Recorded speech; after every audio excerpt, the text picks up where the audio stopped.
ये कुरान है, ये हमारा कुरान है। हर चीज कुरान के अंदर मौजूद है। और आप देखो आला हजरत अजीमुल बरकत को कुरान शरीफ पढ़ा है आपने। अल्लाह तबारक व तआला ने 55 उलूम से ज्यादा उलूम में आपको महारत ताम्मा अता फरमाई। और आज भी रिसर्च चल रहा है, आज भी तहकीक चल रही है। अब जो रिसर्च किया गया है तो ये बात साबित हुई है कि आला हजरत 100 से ज्यादा उलूम में महारत ताम्मा रखते थे। इल्मे हदीस में देखो तो आला हजरत का जवाब नहीं, इल्मे कुरान में देखो तो आला हजरत का जवाब है, फन्ने तफसीर में देखो तो आला हजरत का जवाब है, इल्मे रियाजी में आला हजरत का जवाब नहीं, इल्मे बायोलॉजी में आला हजरत का जवाब नहीं, इल्मे हिंदसा में आला हजरत का जवाब नहीं, और इल्मे मंतिक में आला हजरत का जवाब है, इल्मे फलसफा में आला हजरत का जवाब है। मेरे प्यारे मुसलमानों, इल्मे नहव में देखो तो आला हजरत का जवाब, इल्मे सर्फ में देखो तो आला हजरत का जवाब। प्यारे मुसलमानों, 100 से ज्यादा उलूम पे महारत ताम्मा हासिल रखने वाला वो अपने वक्त का इमाम। पूरी दुनिया की यूनिवर्सिटीज में 32 इल्म पढ़ाए जाते हैं। पूरी दुनिया के अंदर सिर्फ 32 इल्म पढ़ाए जाते हैं। आला हजरत की अज़मत पे कुर्बान जाओ। आला हजरत को 100 से ज्यादा उलूम पर महारत ताम्मा हासिल थी। जहां दुनिया की यूनिवर्सिटी जवाब दे देती है, जहां दुनिया की यूनिवर्सिटी की तालीम का इख्तिताम हो जाता है, वहां से मेरे इमाम के इल्म का आगाज होता है, वहां से आला हजरत के इल्म की शुरुआत होती है। इसीलिए शायर पुकार करके कहता है, माना अरब ने तुझको ये गाना, गाया आजम ने तेरा तराना, माने है तुझको सारा जमाना, हामी सुन्नत आना। वादी रजा की कोहे हिमाना रजा का है, जिसे हम देखिए वो इलाका रजा का है। अजनों ने तो लिखा है बहुत इल्म दीन पर, जो कुछ है इस सदी में वो तन्हा रजा। जिंदाबाद जिंदाबाद जिंदाबाद। कुरान का कुरान पढ़ा है मेरे इमाम ने।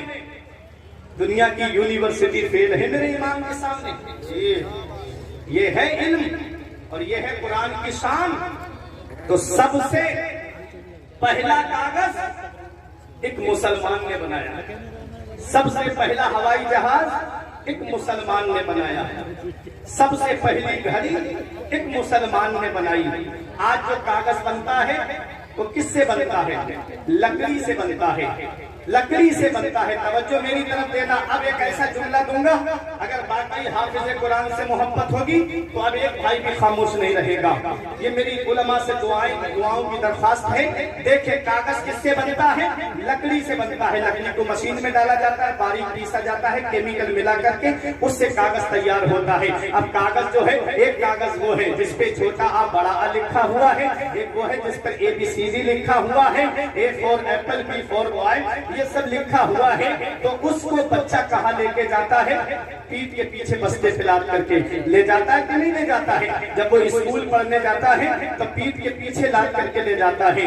और एक बच्चा जो कायदा बगदादी है या यस्सरनल कुरान है या कुरान शरीफ का पहला पारा है, क्या उसे पीठ के पीछे लेके जाता है? नहीं, सीने से लगा के ले जाता है। स्कूल के बस्ते से पूछा तुझे पीछे डाल के क्यों ले जाया जा रहा है? तो वो बस्ता अपनी जुबान में ये कहता है कि कुरान की तालीम में और दुनियावी तालीम में बहुत बड़ा फर्क है। अरे कुरान सीने से लगा हुआ है और सामने है, जो कुरान पढ़ता है वो तालीम उसको आगे बढ़ाती लेके चले। जिंदाबाद जिंदाबाद जिंदाबाद। ये कुरान है।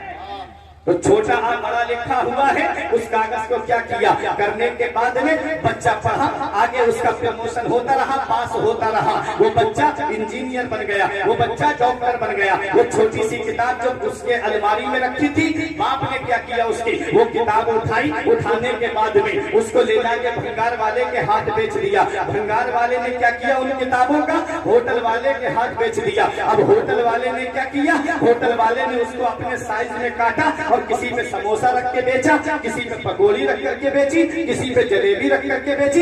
यही तो होता है, नहीं होता है? हिंदी इंग्लिश की किताबों का क्या होता है? भंगार वाला खरीद के ले जाता है, फिर उसको जो है अपने अपने साइज में दुकानदार को बेच देता है और उसको एक समोसा रख के या ब्रेड पकौड़ा या पकौड़ी या जलेबी रख करके बेच देता है। उसके बाद खाने के बाद क्या करते हो? क्या वो कागज जेब में रखा जाता है? नहीं, उस कागज को जमीन पे फेंक दिया जाता है। अब वो कागज नाली में पड़ा हुआ है, अब वो कागज नाली में है, गंदगी में पड़ा है। जरा सोचो तो सही, जिसने इंजीनियर बनाया वो तो ऑफिस में बैठा है, बनने वाला ऑफिस में है, बनाने वाला नाली में पड़ा हुआ है।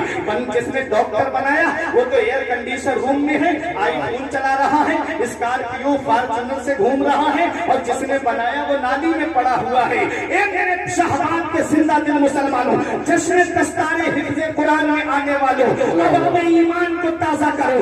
देखो कुरान की शान क्या है।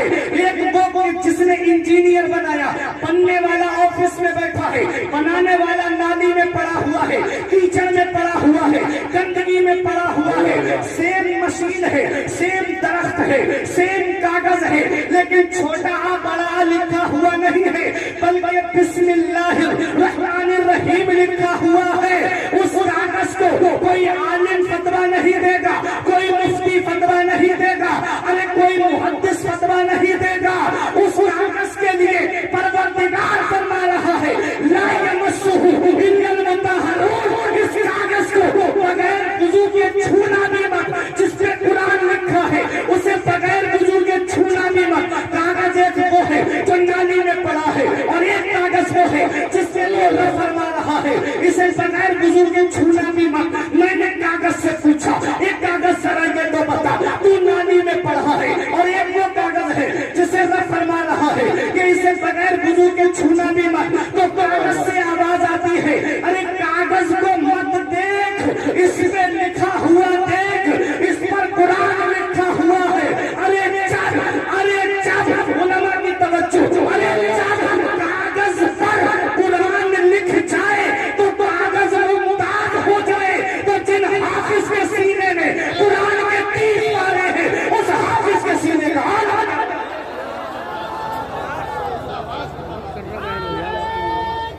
नारी तकबीर, हाथों को उठाकर इस्तकबाल करे।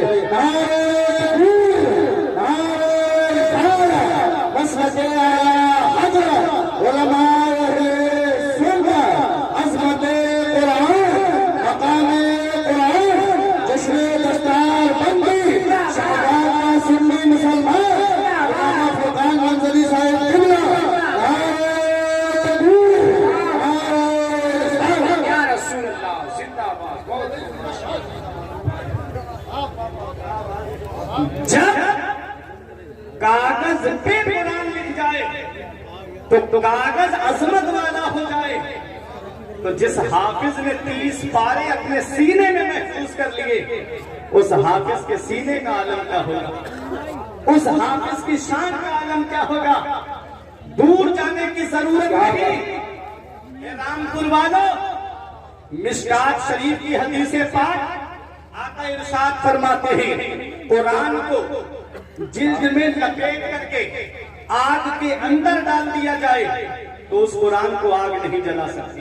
बेशक मोहब्बत से बोलो सुभान अल्लाह, सुभान अल्लाह। उस कुरान को आग नहीं जला सकती। तो जिस सीने में कुरान महफूज होगा उसे जहन्नम की आग कैसे जला सकती है। क्या बात है, उसे जहन्नम की आग कैसे जला सकती है। दूर जाने की जरूरत नहीं। आओ मैं बरेली शरीफ लेके चल रहा हूं, मोहब्बत से बोलो सुभान अल्लाह। बाकरगंज मोहल्ला देखा है, बाकरगंज सिटी की तरफ से जब आएंगे तो एक मोहल्ला पड़ता है जिसे कहते हैं हुसैन बाग। हुसैन बाग के कब्रिस्तान में एक अल्लाह का नेक बंदा लेता है जिसे दुनिया वाले हाफिज रहमत अली खां के नाम से जानते हैं।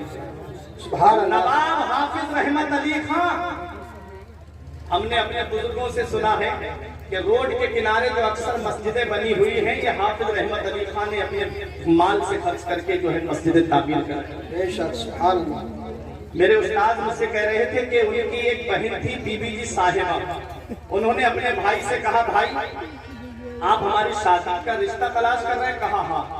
कहा भाई रिश्ता तलाश मत करो, मेरी शादी में खर्च कितना करोगे, कितने पैसे खर्च करोगे। तो नवाब थे, बोले बहन बता क्या चाहिए तुझे। कहा कि जो पैसे खर्च करो मेरी शादी में वो मुझे दे दो। भाई ने पैसे दे दिए। उन्होंने अपने उन पैसों से मस्जिद बीबी जी तामीर कराई जिसपे आज मजहर इस्लाम बना। क्या बात, आप देखें ये नवाब हाफिज रहमत अली खां कौन है। जब पीलीभीत शरीफ की जामा मस्जिद की बुनियाद का नंबर आया, जो दिल्ली की जामा मस्जिद की हूबहू कॉपी है, तो ये शर्त रखी गई वो बुनियाद रखेगा जिसकी नमाज सुन्नत गैर मुअक्कदा कज़ा ना हुई हो और जिसकी तहज्जुद कभी ना छूटी हो। बड़े बड़े मुफ्ती पीछे हट गए। अपने वक्त का नवाब हाफिज रहमत अली खां आगे बढ़ के कहते हैं वो मैं हूँ जिसकी न तहज्जुद की नमाज कज़ा हुई है न सुन्नत गैर मुअक्कदा कज़ा हुई। बेशक, क्या बात है। इतना बड़ा अपने वक्त का नवाब, हुकूमत करने वाला, इतना बड़ा शरीयत का पाबंद। लेकिन आप देखो, जब इस देश को आजाद कराने का नंबर आया तो खून मुसलमानों ने कुर्बान किया। फिर भी हमसे ये गिला है कि वफादार नहीं। हम वफादार नहीं तो तू भी तो